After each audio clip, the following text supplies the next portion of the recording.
لے چلے جس میں ہم نے تمام جہان والوں کے لیے برکت رکھی. یعنی یہ حضرت ابراہیم علیہ السلام کو اللہ تعالیٰ نے حکم دیا، ان کو اس طرف وہ لے گیا.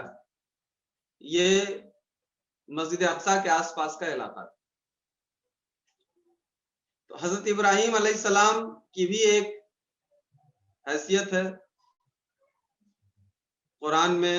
امت مسلمہ کے لیے ملت ابراہیم میں ہم لوگ ہیں، اور حضرت ابراہیم کا بھی کنیکشن ان دونوں جگہوں سے ہے صاف صاف، مسجد حرام سے بھی اور مسجد اقصی سے.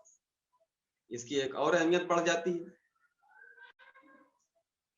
اور برکت کے سلسلے سے یہ کہ اللہ تعالیٰ نے وہاں بہت سے انبیاء پیدا کیے، اور ایک طرح سے وہ انبیاء کی سرزمین رہی. وہاں سے لوگوں کو وحدانیت کی دعوت دی گئی. وہاں سے تمام انبیاء نے اپنے مشن کو چلایا ہے، بڑی تعداد میں انبیاء نے. اس لیے اس سرزمین میں ہر طرح کی برکت ہے. اور سب سے بڑی برکت تو یہی ہے کہ جہاں سے وحدانیت کا پیغام اٹھے، جہاں سے لوگوں کو ایک اللہ کی طرف بلایا جائے، جہاں سے لوگوں کو حق کی دعوت دی جائے، وہ سرزمین رہی. تو ان آیات سے تو یہ بخوبی ہم واقف ہو گئے کہ کس طرح سے مسلمانوں کا، امت کا لگاؤ اس سرزمین سے ہے. ہم اس کو صرف فلسطین کے مقامی لوگوں کا مسئلہ نہیں کہہ سکتے، ہم اس کو صرف عرب اور یہودیوں کا مسئلہ نہیں کہہ سکتے. یہ پوری امت کا مسئلہ. جس طرح سے پوری امت کی وفاداری مسجد حرام سے ہے، اسی طرح سے پوری امت کی وفاداری اور ان کا روحانی لگاؤ مسجد اقصی سے. اب ہم دیکھیں ذرا حدیث کی روشنی میں کہ کس طرح سے اللہ کے رسول اکرم صلی اللہ علیہ وسلم نے مسجد اقصی اور اس کے آس پاس کے علاقوں کی فضیلتیں بیان کی ہیں. تو میں آپ کو اب حدیث کی روشنی میں بتانا چاہوں گا. ایک تو یہ ہے کہ یہ مسجد کب بنی، کب وجود میں زمین پر آئی. تو اس سلسلے سے مسلم اور بخاری میں ایک حدیث ہے کہ حضرت ابو ذر غفاری رضی اللہ تعالیٰ عنہ نے پوچھا اللہ کے رسول صلی اللہ علیہ وسلم سے کہ اے اللہ کے رسول، اس سرزمین پر سب سے پہلی مسجد کون سی؟ تو اللہ کے رسول اکرم صلی اللہ علیہ وسلم نے بتایا کہ مسجد حرام، یعنی کعبہ. پھر اس کے بعد آپ نے پوچھا کہ دوسری مسجد، تو آپ نے بتایا مسجد اقصی. اور پھر ان دونوں کے بیچ کا آپ نے پیریڈ پوچھا کہ ان دونوں کے بیچ میں کتنے دن بعد وہ مسجد بنی، تو آپ نے بتایا 40 سال. اور پھر اور تاریخ میں آتا ہے کہ اس کو حضرت ابراہیم نے جو ایک طرح سے بنیاد، سب سے پہلے تو حضرت آدم نے وہاں بنیاد ڈالی تھی، لیکن اس کو پھر سے جو دوبارہ سے کھڑا کیا حضرت ابراہیم نے، ادھر خانہ کعبہ کو، اور ادھر 40 سال بعد مسجد اقصی. ہم سب جانتے ہیں کہ حضرت اسماعیل اور اسحاق آپ کے دو بیٹے تھے. تو ایک طرح سے دو روحانی مرکز قائم کیے گئے. ادھر حضرت اسحاق سے پوری نسل چلی، حضرت اسماعیل کے نسل ادھر رہی کعبے کے آس پاس. تو اس طرح سے یہ دو پرانی مسجدیں سرزمین پر. اس طرح سے مسجد اقصی کی تاریخی حیثیت بھی ہمیں واضح ہوتی ہے کہ اس کو بھی حضرت ابراہیم نے ہی بنایا. پھر اس کے بعد اور جو حدیث میں بات آتی ہے کہ صحابہ نے پوچھا کہ اے رسول اللہ صلی اللہ علیہ وسلم، جب ہمیں ظالموں سے سابقہ ہے تو ہم کہاں جائیں گے؟ جب ظلم بڑھ جائے تو ہم کہاں جائیں گے؟ تو آپ نے کہا کہ مسجد اقصی کی طرف وہاں چلے جانا. طرح سے پھر امت کو اس کی فضیلت بتائی جا رہی ہے. پھر دجال کے سلسلے سے ہے کہ دجال 3 مسجدوں میں داخل نہیں ہو سکتا. دجال ایک بہت بڑا فتنہ ہے، ہمیشہ سب سے کہا گیا کہ اس سے پناہ مانگی۔ تو اس سرزمین کی جو 3 مسجدیں ہیں، یعنی اللہ کے رسول اکرم صلی اللہ علیہ وسلم نے فرمایا کہ ایک مسجد حرام، ایک میری مسجد اور ایک مسجد اقصی، یہ 3 مسجد ہیں جہاں دجال نہیں گھس سکتا، یعنی دجال کی وہاں نہیں چل سکتی، دجال وہاں کنٹرول نہیں حاصل کر سکتا۔ تو اس سے بھی اس کی اہمیت واضح ہوتی ہے کہ مسجد اقصی ہمارے لیے کس اہمیت کی حامل ہے۔ جس طرح سے مکہ اور مدینہ، اسی طرح سے ہمارے لیے مسجد اقصی بھی اسی کیٹیگری میں آ جاتا ہے۔ پھر اللہ کے رسول اکرم صلی اللہ علیہ وسلم نے بتایا کہ بیت المقدس کے آس پاس جو رہنے والے لوگ ہوں گے ان کو اللہ تعالیٰ ثابت قدم رکھے گا، ان کی رہنمائی کرتا رہے گا، اور وہ باطل سے کبھی خوف زدہ نہیں ہوں گے، جمے رہیں گے پامردی کے ساتھ۔ پھر آپ نے ایک جگہ اور فرمایا کہ ایک گروہ ایسا ہوگا، موجود ہوگا، جس کو اللہ کی مدد حاصل ہوگی، اور جو باطل سے برسر پیکار ہوگا ان سے جنگ لڑتا رہے، اور وہ لوگ اس سے نقصان نہیں پہنچا سکتے۔ تو صحابہ نے پوچھا کہ وہ کون سی جگہ ہوگی؟ تو آپ نے بتایا کہ وہ بیت المقدس ہو، کہ وہاں کے لوگ برابر حق کے لیے مجاہدہ کرتے رہیں گے، اور ان کو کوئی دشمن نیست نابود اور مٹا نہیں سکتا، وہ لوگ اس کے پہ جمے رہیں گے۔ اور پھر آپ نے بتایا کہ 3 مسجدوں کا سفر آدمی نیت کے ساتھ کر سکتا ہے، جس پہ آدمی کو ثواب ملے گا، اور کہیں کے لیے جائز نہیں کہ آپ اس نیت سے سفر کریں کہ ہم وہاں جائیں گے تو ہمیں ثواب ملے، یا ہم فلاں جگہ جا کے پڑھیں گے تو ہمیں زیادہ ثواب ملے۔ یہ 3 مسجدیں کون سی اللہ کے رسول صلی اللہ علیہ وسلم نے فرمایا کہ سب سے پہلے تو مسجد حرام، یعنی حرم شریف، کعبہ شریف، پھر اس کے بعد اللہ کے رسول اکرم صلی اللہ علیہ وسلم کی مسجد، مسجد نبوی، مدینہ شریف، اور پھر اس کے بعد مسجد اقصی۔ یعنی یہ 3 سینٹر بتایا جا رہا ہے۔ جس طرح سے امت کا لگاؤ اور امت کی ایک چاہت ہوتی ہے کہ وہ اپنی زندگی میں کم سے کم ایک بار حج کر لے، اللہ کے رسول اکرم صلی اللہ علیہ وسلم کی مسجد میں نماز پڑھ لے، اللہ کے رسول اکرم صلی اللہ علیہ وسلم کی زیارت کر لے، اسی طرح سے ہماری چاہت یہ بھی ہونی چاہیے کہ ہم کم سے کم مسجد اقصی میں زندگی میں ایک بار نماز پڑھیں۔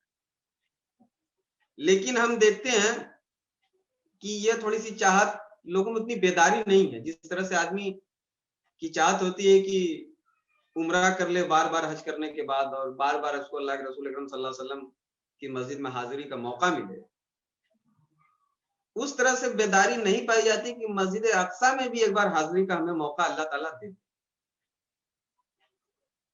اور ہمیں امت کو اس پہ بھی بیدار کرنے کی ضرورت ہے کہ ہم ٹھیک اس طرح وہاں بھی جو لوگ جاتے ہیں ان 2 جگہ، تو وہاں بھی اپنی وہ پوری کوشش کریں جسے اللہ تعالیٰ نے استطاعت دی ہے، تو وہاں بھی وہ جائے اور جا کر کے وہ نماز پڑھے مسجد اقصی میں، جس طرح سے ان 2 مسجدوں میں اس کی جانے کی خواہش ہوتی ہے۔ اور ایک تو یہ ہے اس سلسلے سے کہ جب اللہ کے رسول اکرم صلی اللہ علیہ وسلم کو معراج پہ لے جایا گیا، اور جو سورہ بنی اسرائیل میں ہے کہ آپ گئے اور آپ نے وہاں نماز پڑھی، تو جہاں اللہ کے رسول اکرم صلی اللہ علیہ وسلم نماز ادا کریں وہ تو جگہ ایسے ہی امتیوں کے لیے بابرکت ہو جاتی ہے، وہاں ہر امتی چاہے گا کہ ہم بھی نماز پڑھیں، ہمیں بھی نماز پڑھنے کا موقع ملے۔ اور اس پر کہ آپ نے سبھی انبیاء کو وہاں نماز پڑھائی، آپ نے امامت وہاں پر۔ اور تاریخ میں اس طرح سے بھی آتا ہے کہ وہاں کوئی جگہ ایسی نہیں ہے مسجد اقصی بیت المقدس میں کہ جہاں انبیاء اور فرشتوں نے سجدہ نہ کیا۔ تو جہاں بھی تم وہاں سجدہ کرو گے تو کوئی نہ کوئی وہ سجدہ وہ ایسی جگہ ہوگی جہاں انبیاء اور فرشتوں نے سجدہ کیا، تو آدمی کی چاہت اور بڑھ جاتی ہے۔ اور ایک اور ہمارا اس سے روحانی لگاؤ اس وجہ سے بھی ہے کہ نماز فرض ہونے کے بعد تاریخ میں الگ الگ آتا ہے کہ 12 مہینہ کہیں 17 مہینہ، کہ اللہ کے رسول اکرم صلی اللہ علیہ وسلم نے اس کی طرف منہ کر کے نماز پڑھو، یعنی ہمارا قبلہ بھی رہا ہے کہ اللہ کے رسول اکرم صلی اللہ علیہ وسلم اس طرح منہ کر کے نماز بھی پڑھتے رہے۔ اب میں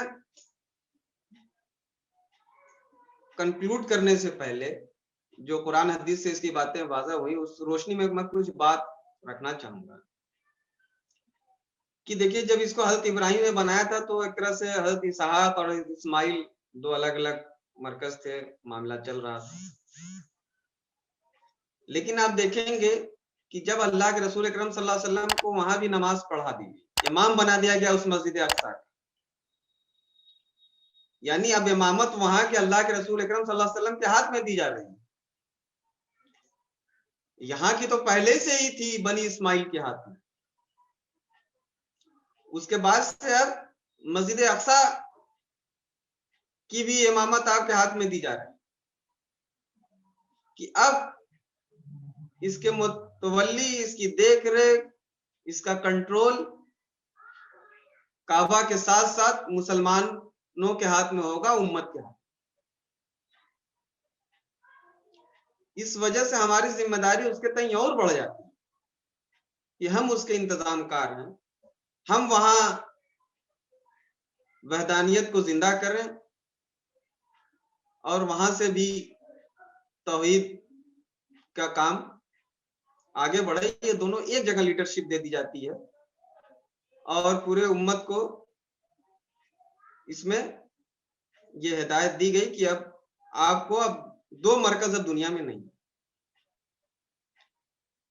تو اس طرح سے ہم نے جو بتایا آپ کے سامنے، اس کی باتیں آپ کے سامنے آئیں کہ یہ صرف عرب اور اسرائیل کا مسئلہ نہیں ہے، صرف فلسطین کے مقامی لوگوں کا مسئلہ نہیں ہے، یہ صرف کسی ایک عام طریقے سے جس طرح سے ملکوں کا مسئلہ ہوتا ہے، یہ اس طرح کا مسئلہ نہیں ہے، یہ پوری امت کا مسئلہ۔